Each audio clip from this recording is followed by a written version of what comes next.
இது எல்லாரும் ஆரவாரம் செய்யுங்க. எல்லாரும் இறைவனை பாடி ஆரவாரம் செய்யுங்க. மலர் மாலைகளை கொண்டு வந்து இறைவனோட காலை கட்டி போடுங்க. அவர் எங்கேயும் போக விடாம பாதுகாப்பா சுத்தி நில்லுங்க.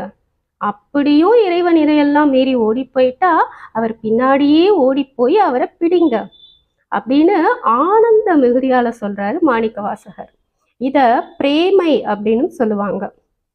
இதைத்தான் மாணிக்கவாசகர் ஆர்மீன் நான்மலர் பிணையலில் தாழ்த்தழை இடுமீன் சுற்றுமீன் சூழ்மீன் விடயமீன் அப்படின்னு பாடியிருக்காரு. இப்படியெல்லாம் செஞ்சா அவரை பிடிச்சிடலாமா? அதுக்கும் அடுத்த வரியில அவரே பதில் சொல்றாரு.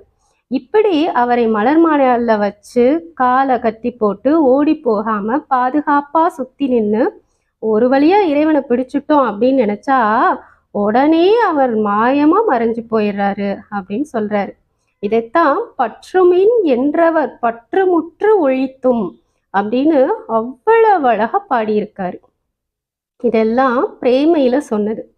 இறைவனை பார்த்த அவர் ஆனந்தத்துல இத மாணிக்கவாசகர் சொல்லியிருக்காரு. தன்னேர் இல்லோன் தானே ஆனதம்மை எந்நேர் அணையோர் கீக்க வந்து இயம்பி. தன்னேர் இல்லோன் அப்படின்னா தனக்கு நிகர் இல்லாதவன். இறைவனுக்கு நிகரா யாராச்சும் இருக்காங்களா? இல்ல. அதனால தான் தனக்கு யாரும் நிகர் இல்லாத பெருமான் என்னை சேர்ந்தவர்கள் பலரும் கேட்கும்படி சொல்றாரு. என்ன சொல்றாரு? உன் கண்ணால பார்க்கிற நானும் என் சீடர்களும் நீ நினைக்கிற மாதிரி மானிட கூட்டம் இல்லை.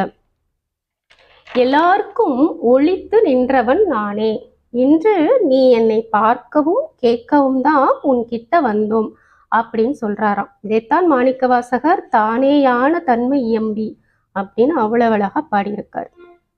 அடுத்த வரியில அரை கூவி ஆட்கொண்டருளி மறையோர் கோலம் காட்டி அருளலும். இந்த 2 வரியிலையும் திருப்பெருந்துறையில நடந்த நிகழ்ச்சியை பத்தி சொல்றாரு. குருவா வந்தவர் ஒரு மனித வடிவுல இருக்கார். அவர் எப்படி அரை கூவி ஆட்கொண்டு அருளினாரு? ஒரு வினாடியில ஆட்கொண்டு அருளினார் அப்படிங்கிறது உண்மைதான்.